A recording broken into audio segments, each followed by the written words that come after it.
अस्सलाम वालेकुम। This is doctor Numan Khan. आज हम पढ़ेंगे रेडियोथेरेपी के बारे में। ठीक है। रेडियोथेरेपी जो है वो क्या चीज़ है। जब किसी बंदे को खुदा न खास्ता कैंसर हो जाता है, स्किन कैंसर मोस्टली जो है, हम उसमें रेडियोथेरेपी करते हैं। रेडियोथेरेपी की 3 टाइप्स हैं। फर्स्ट ऑफ ऑल जो हमारे पास है वो सुपरफिशियल रेडियोथेरेपी है, दूसरा है इलेक्ट्रॉन बीम थेरेपी है, और तीसरा ब्रैकेथेरेपी है। अब जो सुपरफिशियल थेरेपी है वो हम स्मॉल स्किन कैंसर या यानी बेसल सेल कार्सिनोमा जो स्मॉल लीजन हो, या फिर स्क्वेमस सेल कार्सिनोमा वो स्मॉल एरिया हो, तो उसमें हम देते हैं। वो ये कि सुपरफिशियली जो सिर्फ ज़्यादा स्किन को टच करते हैं, ज़्यादा डीप टिश्यू में ये नहीं जाते। जो दूसरा है वो ये है कि इलेक्ट्रॉन बीम थेरेपी। अब ये है मीडियम डोज, मीडियम एनर्जी तक, स्किन से थोड़ा सा और भी आगे की तरफ जो है वो उनकी डोज चली जाती है। उसमें यह है कि इलेक्ट्रॉन कि मैं ये एक ही जो इम्पोर्टेंट अक्सर MCQs आता है वो ये है कि अगर 3 सेंटीमीटर से जो लीजन है वो बड़ा हो, तो फिर हम उसमें फोटोन की बजाय इलेक्ट्रॉन जो है वो यूज़ करते हैं, क्योंकि जो फोटोन है वो बोन में ज़्यादा एब्जॉर्ब हो जाता है और ऑस्टियोरेडिनोक्रोसिस के चांसेस ज़्यादा होते हैं।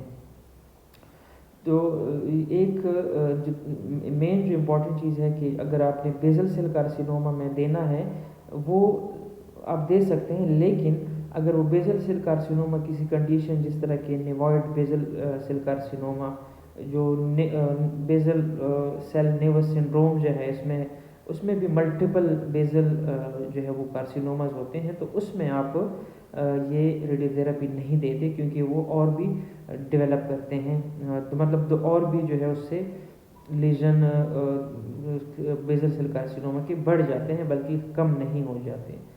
और तीसरा जो है वो कि यह है कि ब्रैकेथेरेपी है। ब्रैकेथेरेपी यह है कि एक लीजन के जो बिल्कुल फोकस आपने करना है, जिस तरह की एक स्ट्रॉ, मतलब एक स्ट्रॉ आपने किसी चीज़ में डालनी है। ठीक है। यानी अगर आपका एक लीजन है, उसी के अंदर जो है एक चीज़ ने एक ऐसा कवरिंग देना है, स्पेसिफिकली उस एरिया को फोकस करना है ताकि ज़्यादा टिश्यू डैमेज ना हो, तो उसको हम ब्रैकेथेरेपी कहते हैं।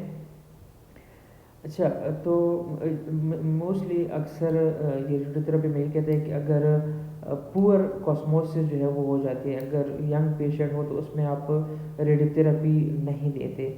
वजह ये है कि जो यंग पेशेंट होता है उसमें रिस्क रेडियोथेरेपी के चांसेस काफ़ी ज़्यादा होते हैं, रिस्क फैक्टर्स ज़्यादा हैं, तो कोशिश किया करें कि उसमें पहले चॉइस जो है वो सर्जरी है। अलबत्ता जो एल्डरली पेशेंट हैं या वो पेशेंट जो कि सर्जरी नहीं कर सकते, कोई उनकी दिल की बीमारियां हैं या कोई और जो है कोमॉर्बिड्स हैं, तो उसमें फिर आप जो है रेडियोथेरेपी यूज़ कर सकते हैं।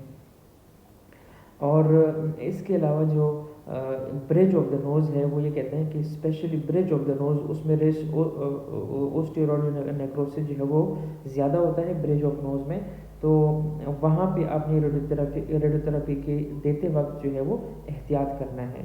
कुछ जो रिसर्चेज हैं वो ये कि 84 to 96% जो है वो सर्वाइवल रेट है 4 to 5% curative basal cell carcinoma की। ठीक है। और रेडियोथेरेपी जो है वो कहते हैं कि आप क्यूटेनियस स्क्वेमस सेल कार्सिनोमा में भी यूज़ कर सकते हैं, लेकिन वो पेशेंट जहाँ पे ऑलरेडी रेडिएशन हुई हो, तो या किसी को जीनोडर्मोटोसिस हो, तो उसमें आप फिर ये रेडियोथेरेपी नहीं करते। जिस तरह कि मैंने बताया कि यंग पेशेंट में भी नहीं करते। इसके अलावा एक जो बड़ी रिसर्च के मुताबिक ये कह रहे हैं कि जो रेडियोथेरेपी में अगर आप स्क्वेमस सेल कार्सिनोमा के लिए देते हैं तो 6.4% जो है वो रिकरेंस है, जो काफ़ी ज़्यादा है। मतलब एक है 100 पेशेंट को आप देते हैं तो 6 पेशेंट जो है वो 6-7 पेशेंट वो ज़रूर उसमें रिकरेंस होगी। तो मतलब आप इस पर रिलायबल नहीं है कि आप 100 में से 100 पेशेंट को ट्रीट कर सकें। ठीक है। इस तरह रेडियोथेरेपी जो है वो एडजुवेंट जो रेडियोथेरेपी है जिसमें आप कंसिडर कर सकते हैं। फॉर एग्जांपल अगर एक सर्जरी करते एक बंदे की सर्जरी हो जाती है, उसमें फिर भी थोड़ा सा ट्यूमर रह गया हो तो आप उसमें फिर रेडिएशन देते हैं। इसको हम एडजुवेंट रेडियोथेरेपी जो है वो कहते हैं।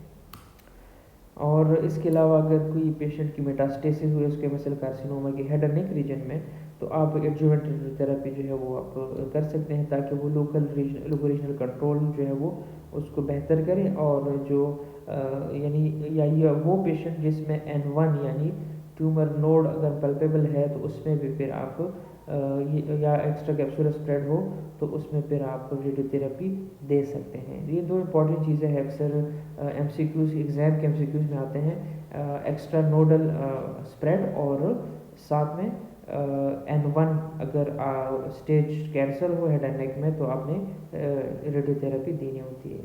Thank you.